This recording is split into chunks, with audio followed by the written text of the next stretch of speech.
In the West, one of the things that is done is good ideas are bundled with bad ideas, and then sometimes the powers that be will create they'll plant seeds like disinformation seeds to discredit good ideas, or they'll misrepresent ideas, and this happens on all directions. And one of the things, of course, is that as people, as human beings, we're somewhat tribalistic, right? So it creates a perfect storm. Some of us attached to some ideas, others of ourselves attached to other ideas that are apparently at odds with each other. And then it's sort of a divide and conquer thing. Now, this isn't just happen in religions. They do this in political ideologies. So it's something you see a lot. I mean, it can be difficult to unwrap these things sometimes. You know, you make me think of the personality cults that we're presented with. You know, false heroes very often, or call them real heroes. But we're told about Obama's policies as if Obama is making the decisions, and Merkel, what Merkel is doing. And I mean, at best, they're politicians that are just compromising everybody keeping the peace. But I think we're misrepresented in the media to believe that these great personalities are dictating policies, and I doubt it very much.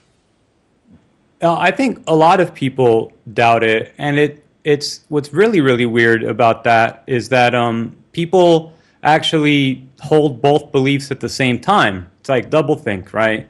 Because people, if you ask anyone, well, you know that Obama doesn't really make the decisions, they will go, right, I know.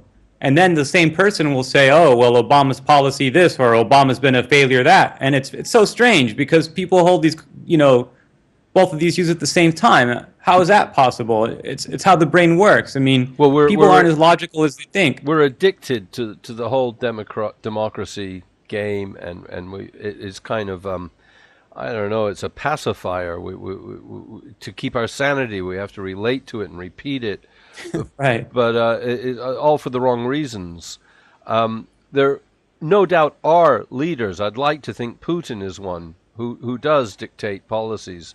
But the broad mass of the Western politicians are mouths are sealed. You know, they can't think either. They can't be informed either. Yeah, it's democracy is one of those strange things because I think that it appeals to our egos in a way, because every individual would like to think that they know enough about what's going on, that they can make the decisions that affect other people. There's something almost tyrannical about these democratic impulses. I mean, I don't trust really that someone on the other side of the country, or the other side of really the planet, if you're talking about a big country like the U.S., that they know what's good for me. I think there's basic things that we can all agree on, but once you get beyond some very basic things, it really breaks down. I just, one of the things with democracy is that it's presented as being, imperfect, but better than other things like theocracy, monarchy, dictatorship, other forms of republics that don't involve an elected executive branch. And I think that we're so programmed to think this way that we don't explore good ideas that exist outside of democratic theory. I'm not saying that there's other systems that are necessarily better or without problems, and I'm not even sure that humans are capable of solving social problems of scale, right? I mean, are we primarily spiritual beings? Politics is sort of very materialistic inherently, and we're kind of souls that are in bodies, and then we're trying to solve problems that exist to our physical reality, right?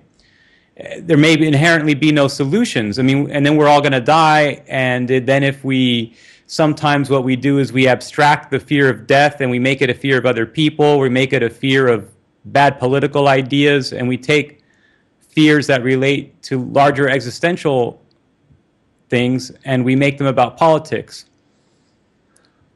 Well, I mean, one thing must be clarified is that we're dealing with representative democracy as well. We're, That's what I'm saying. we're voting for individuals, not even for ideas. But it would be nice to consider what could replace it. I think Ron Paul might have been on the right track in terms of decentralization. I mean, it's just too big. It's too big now. Yeah, the Ron Paul project was very interesting. It really struck a nerve with a lot of people, and in terms of the theory of libertarian model of capitalism, there are some incoherencies that are built into it because all political ideologies have incoherencies. You can unravel them. But what it represented really, of course, was like this understanding that Obama had been a big fraud, was a very big betrayal.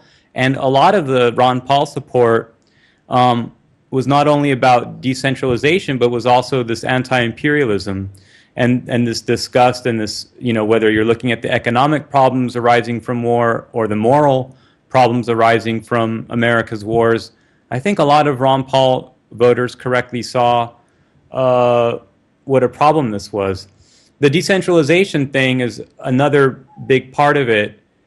One thing that sometimes gets overlooked, I mean, I support decentralization for the United States. One thing that gets overlooked, though, is that political power doesn't give rise to economic power, and it can, but in the final analysis, those with the most economic power will have the expression in terms of political power. So, in other words, if you're going to say we're going to decentralize things, well, how? If you're going to say you need a smaller government that's weaker, well, it's the corporations and the trusts that, the monopolies are strong. So that means you need to have a government that is stronger than the monopolies to break the monopolies. On the other hand, once that government is stronger, well, then the very same corporate interests just lobby to control the government. Or other individuals that are non-corporate can be corrupted by the power, by virtue of having the power, and assume power in different ways. So, it's almost like these are human problems, but I think there are solutions. But it's I come from a certain time and place, and I'm just one person. And I'm limited by my experiences and the things that I've read.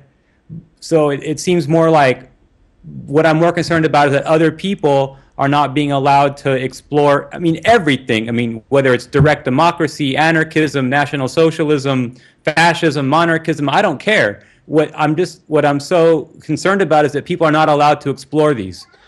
Yeah, there's a monopoly of thought going on, and it's really... like you'd expect from an extreme right.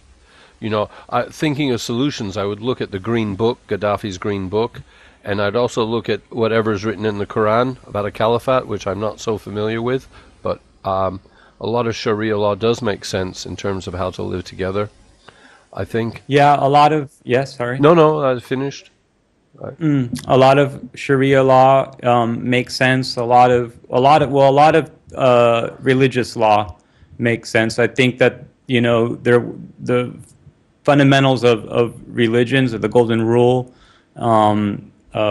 modesty, not like physical modesty. I'm not talking about showing skin, but we're talking about humility, right? A lack of being or dispensing with the ego, knowing that we're children, right, in the eyes of creation. I think that when people get ahead of themselves or get too big, they think that they have answers for other people. They haven't walked in those shoes, and only the great big one, only the one really understands and can make decisions about everyone's fate. And it seems that when people try to play that role, they inherently fail. But there's great ideas in in Islam, in Christianity. There's great ideas in Buddhism and Hinduism, in various traditions of so-called pagan and primitive peoples all over the world. In Northern Europe, the old Celtic and Germanic religions in Latin America. There was always Chavez talking about the Popol Vuh, and it's an ancient South American religious text, and there's a lot of answers in there. One of the things about the Western tradition in the modernism is that it has so much arrogance when it looks at the past, and then it views pre-modern people. Even when I say pre-modern, we're making this linear kind of conception, and that the more closer to the present we are, the more advanced and therefore better. Mm. So, but it seems that a lot of people had answers in the past, and they had more concentration as well. There's the element of what they call cultural Marxism, and there's the concept that our democracies, our governments are appealing to the lowest common denominator. I mean, let's face it, the bulk of people aren't really into increasing their awareness. And That's right. it seems like a lose-lose scenario. There's nothing. I mean, you could end up with a Machiavellian attitude. That's true. I think with the cultural Marxism has been developed quite effectively by the powers that be. What's kind of a sad twist of fate is that originally the cultural Marxists were looking at how to overturn the present system of capitalism, of exploitation, of materialism. But their work was hijacked, and it was turned against itself by the later end of the Frankfurt School thinkers. But the original cultural Marxist was Gramsci, Antonio Gramsci, in Italy, and what they were looking at was the fact that here people, this was right at the time that radio was coming out, and this is before television, and they were looking at how even though people knew that they were being exploited, even though they knew that the system was a lie, even though that conditions were not good, they didn't have the cultural background. They didn't have the culture of resistance. That the capitalist culture was so pervasive that it worked against attempts to overthrow capitalism or usury and the control by the banks. So, just sort of create I have to make a parenthesis. Other people will say that the problem's not capitalism, but it's corporatism and state monopolies, and I don't that's a very good argument too. But I'm just talking about in the language of the Marxists and the ideas of the Marxists. This is another one of those things we're talking about where opposition seeds are planted, and then there's disinformation, misinformation. Just like any belief system, there are good side and a bad side. And human beings can turn it bad, or they can find what's good in it. Whether you're talking about there's different faces to Christianity. You've got your, criminal evangelical preachers on TBN that take, the last pension check from 70-year-old ladies, right? And they buy, $40 million yachts, and they call themselves Christians. And likewise, there are Islamic preachers that in fact are breaking every fundamental tenet of Islam. They're total bigots. They're total hypocrites.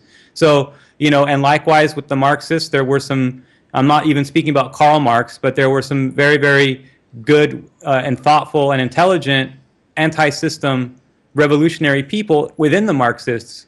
But, everything can be taken out of context and warped. So, yeah, I mean, the cultural Marxism is definitely one of these big success stories for the powers that be, because like with other belief systems, they were able to twist it and turn it into they were able to turn a tool potentially of liberation into a tool of oppression.